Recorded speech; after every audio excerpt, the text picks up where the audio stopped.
E aí, Guitar Players, tudo bem com vocês? Eu sou o Matheus Luthier e sim, estou soltando um vídeo surpresa aqui para vocês. Quem acompanha o canal já sabe que os vídeos saem aqui toda terça e quinta-feira, ali na hora do almoço. O vídeo pontualmente toda terça e quinta tem vídeo aqui no canal, mas hoje é um dia atípico, né? Um dia que, normalmente não teria vídeo. Então sim, este é um vídeo surpresa, tá? A ideia desse vídeo também surgiu do nada, tá ligado? Porque o que acontece? Vou contextualizar. Esse vídeo aqui eu vou responder comentários de um vídeo específico. Por quê, cara? Eu soltei um vídeo agora na quinta-feira no canal, onde eu mostrei uma Fly V Gibson. Se você não viu esse vídeo, é recomendável que você veja esse vídeo da Gibson. Tá aparecendo aqui, ó, clica aí, ou vou deixar na descrição do vídeo também o link do vídeo dessa Gibson, dos quais teremos os comentários aqui lidos e reagidos, né? Vou reagir a comentários. Pronto, vai ser assim. Não vou ler comentário, vou reagir a comentários. Tudo na internet hoje é react, né? Então, no vídeo dessa Gibson, vou contextualizar. Uma Fly V branca, linda, que teve um serviço de troca de nut mal realizado e teve um serviço de troca de captadores mal realizado também, tá ligado? Então tinha dois pontos da guitarra, na verdade tinha umas pecinhas montadas errada também. Deu pra ver que aquela guitarra passou pela mão de alguém que não sabia o que estava fazendo, tá ligado? No decorrer ali. E o cliente, que fique claro, ele comprou aquela guitarra recentemente. Eu não conheço o antigo dono, talvez nem tenha sido o antigo dono, pode ser que o cara que vendeu para o meu cliente já tenha comprado daquele jeito, entendeu?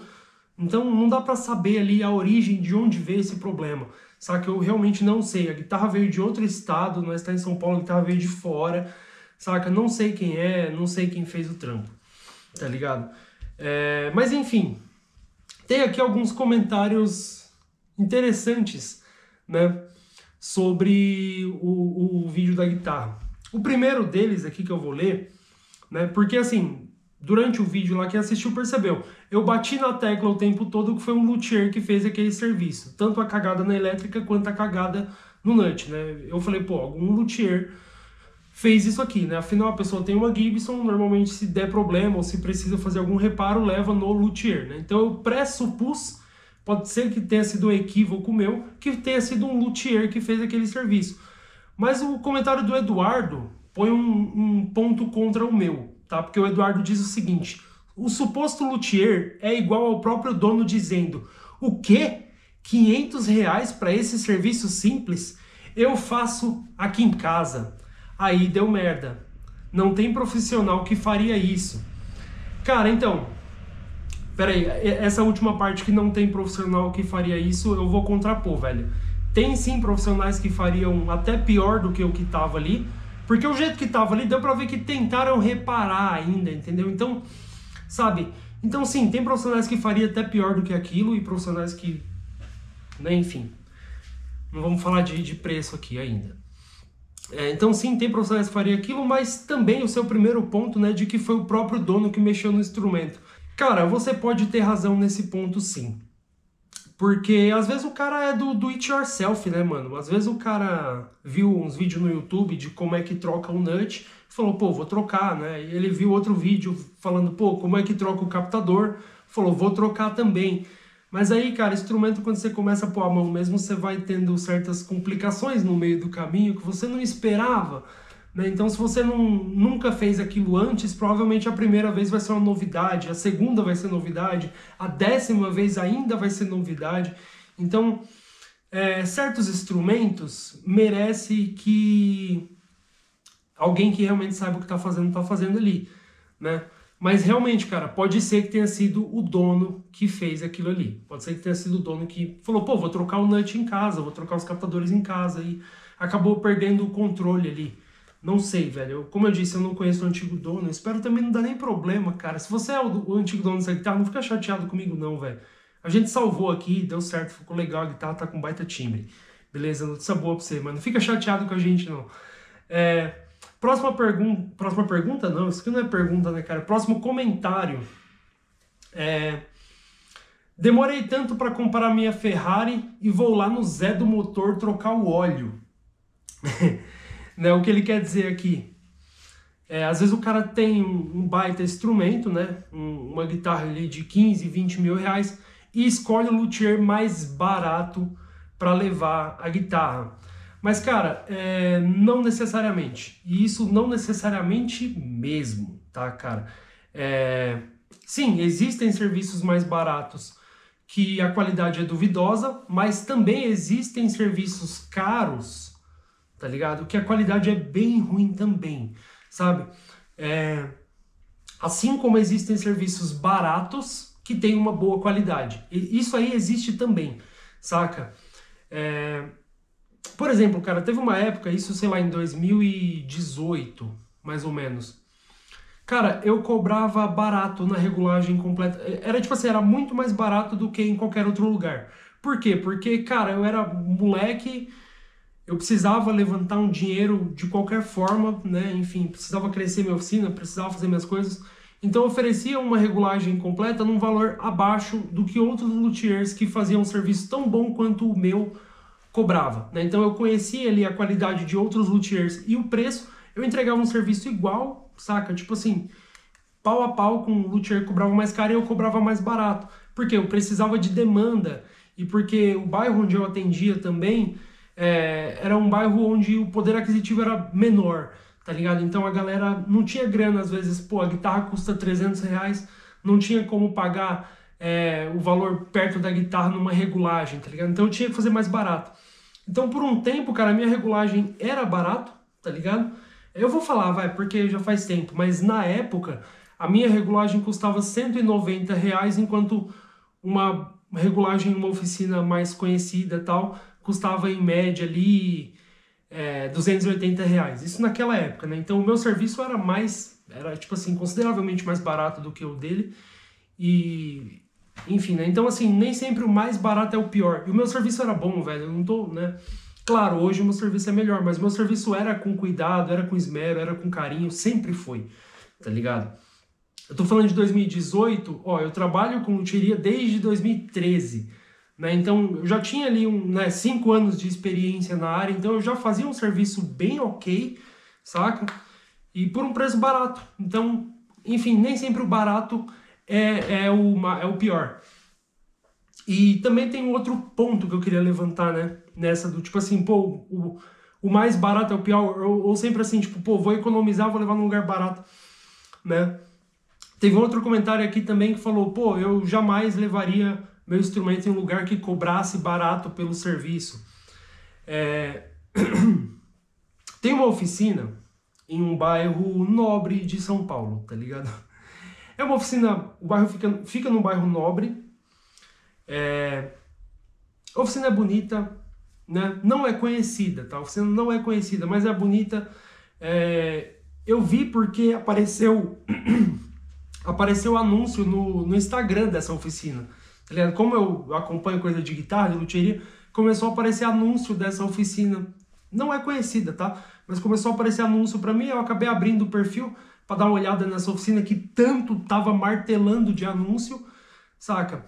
Aí eu vi a oficina bonitinha, vi o trampo dele ali e tal, as fotos, né, os videozinhos que ele postava, e eu vi que ele colava um adesivinho num determinado lugar do instrumento, né? E aí, cara, passou um tempo, começou a chegar algumas guitarras aqui com aquele adesivinho. E os donos relatando que, pô, levei no luthier e tal, o cara cobrou caro e não sei o que e tal, e aí eu reconheci o adesivinho, eu falei, caramba, então aquele valor, né, porque ele divulgava o preço e tudo mais, eu falei, caramba, então aquele valor naquela região, o serviço é esse, era ruim, né, era a ponto do cara levar lá, fazer a regulagem e trazer aqui para refazer a regulagem pedindo para usar as mesmas cordas, afinal a corda que ele colocou lá é nova. E assim, cara, o cara cobrava caro, velho, cobra, né, ele não parou de trabalhar, ele cobra mais caro do que eu cobro, só que o serviço dele é ruim. Então você vai esperar o quê, né? O cara cobrou caro de você, a oficina dele é bonita e organizada, fica no bairro nobre, né? E, saca, você vê no Instagram dele fotos de algumas Fenders e de algumas Gibsons na bancada, né? Então você pega aquela confiança, mas o serviço é ruim e custa caro. Então esse termômetro nem sempre é verdade, tá? Nem sempre. Muitas vezes é verdade. O mais barato sai ruim, mas nem sempre é verdade. Existem os dois extremos também. O próximo comentário aqui é do Soverlandes. Ele comentou o seguinte: acho que o antigo dono desgostou tanto das cagadas que vendeu o instrumento. Mas pelo menos teve um final feliz. Parabéns pelo trabalho. É verdade, né, cara? Pelo menos a gente corrigiu. E, cara, eu editei o vídeo, eu percebi. Eu não mostrei o resultado final do trampo que eu fiz no Nut. Porque nesse vídeo eu tive que refazer o encaixe do Nut ali direitinho, limpar direitinho ali. Não é refazer, eu tive que dar uma bela limpada ali no encaixe do Nut pro Nut encaixar. Eu fiz mó trampo, acabei não filmando. E, enfim, mas realmente foi salvo. A regulagem ficou legal, o Nut ficou numa altura bacana, perfeito. Afinal, o Nut da guitarra era novo, né, cara? Nunca tinha sido nem lixado a altura para ajustar a altura dele.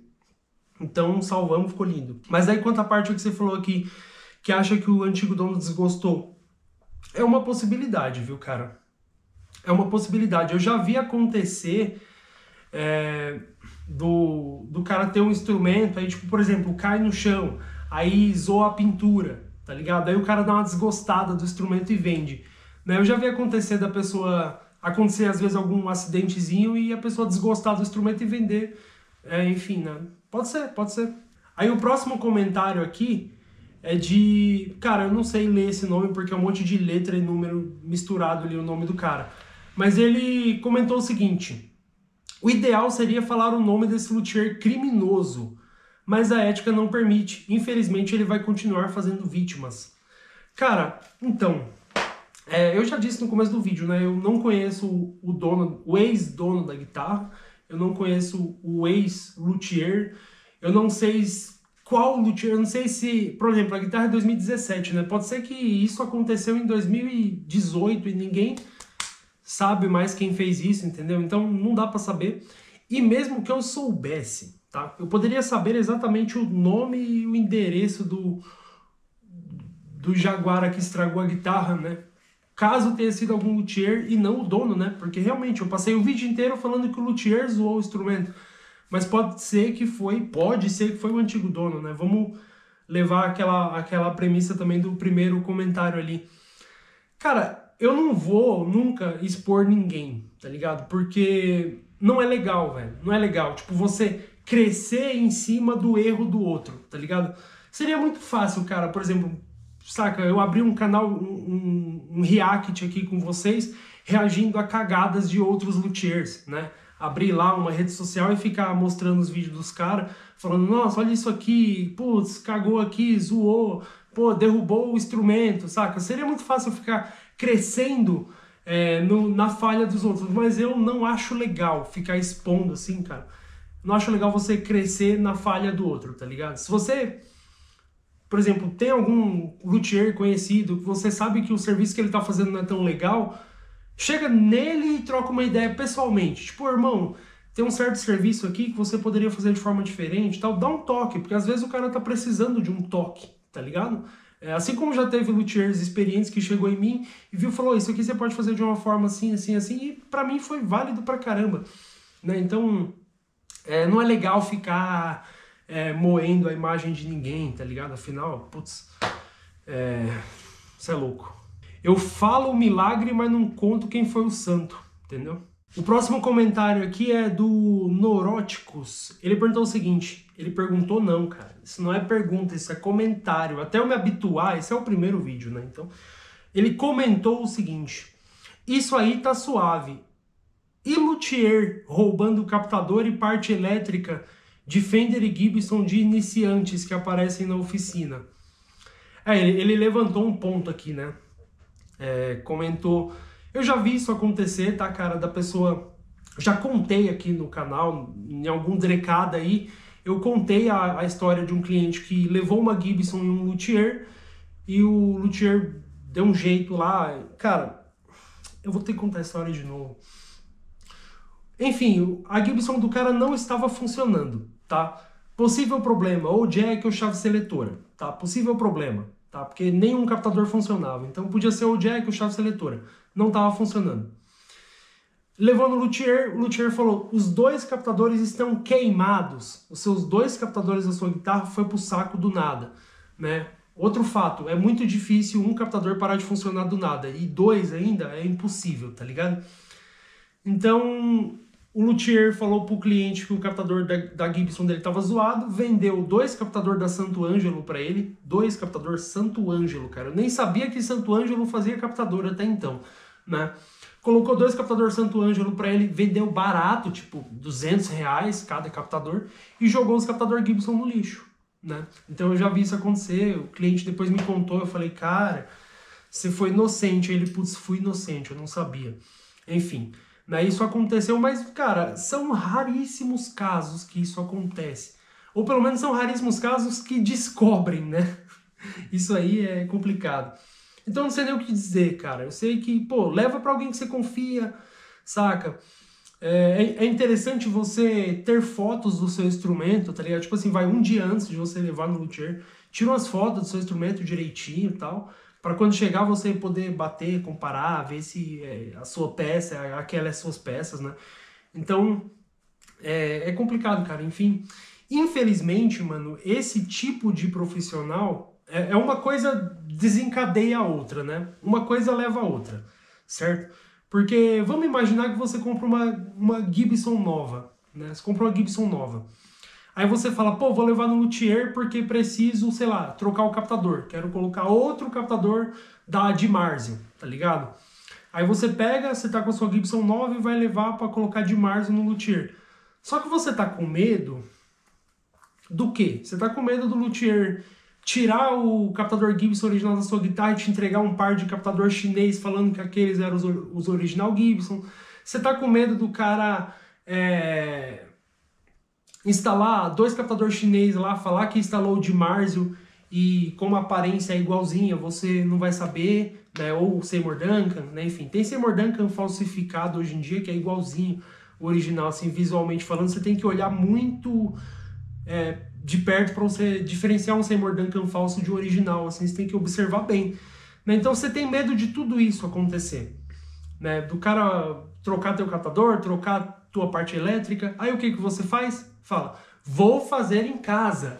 Aí você não sabe fazer em casa, você acaba estragando a parte elétrica da sua Gibson ou estragando o nut da sua Gibson, né? Porque você não queria levar no luthier para trocar o nut, aí você resolveu fazer em casa. Então, às vezes, uma coisa leva a outra. É por isso que eu achei interessante fazer esse vídeo, porque lendo os comentários eu cheguei e fechei um ciclo, assim, tá ligado? Acho que eu, enfim, viajei. E... Mas sei lá, deixa eu ver se tem mais comentário interessante aqui. O Gustavo comentou o seguinte: pesquisei no Mercado Livre e encontrei guitarras parecidas com essa entre 20 a 50 mil reais. Refleti e pensei, quem tem condição de ter um instrumento tão caro não pode levar para qualquer luthier. Não tem nenhum sentido. Realmente, cara, se você tem 20 mil reais para investir numa guitarra, logo você tem como pagar um profissional qualificado para trabalhar no seu instrumento, tá? Mas o problema é que nem a gente já comentou nesse vídeo anterior. O problema é quando o profissional está vestido de qualificado, né? Então toda a característica dele é uma característica de um profissional qualificado, né? Até o preço que ele cobra é a região que ele atende, tá ligado? Então, às vezes você encontra percalços na vida, mano. É complicado, velho. Teve outro cara aqui que comentou, luthier é igual mecânico, reflitam, tá ligado? Enfim, e é verdade, cara. Eu tô com o meu carro parado. Não tá parado. Precisa fazer manutenção nele, né? E eu não tô com nenhum mecânico que eu conheça que eu confie de levar o carro, tá ligado? Enfim, teve um que tentou me dar um golpe, eu já contei aqui no canal que teve um mecânico que tentou me dar um golpe, enfim. Cara, é complicado, né, velho? Por que tem que ser difícil, assim? Viver, negociar, vender e comprar, e prestar serviço e por que tem que ser difícil? Eu não sei, cara, eu não sei. né? Eu procuro trabalhar de forma que funcione para todo mundo, tá ligado? Serviço feito de uma forma bacana e, enfim. Você pensa que às vezes você dá uma caprichada mais no serviço do cara também, não só de um cara, né? Dá uma caprichada legal no serviço para o cliente se tornar recorrente, em vez de você tentar passar a perna em alguém para obter um micro lucro ali numa peça que você arrancou. Cara, é complicado. Brasil é complicado, velho. Enfim, eu vou finalizando esse vídeo por aqui porque nem era para ser tão longo assim. Beleza? Falou, valeu!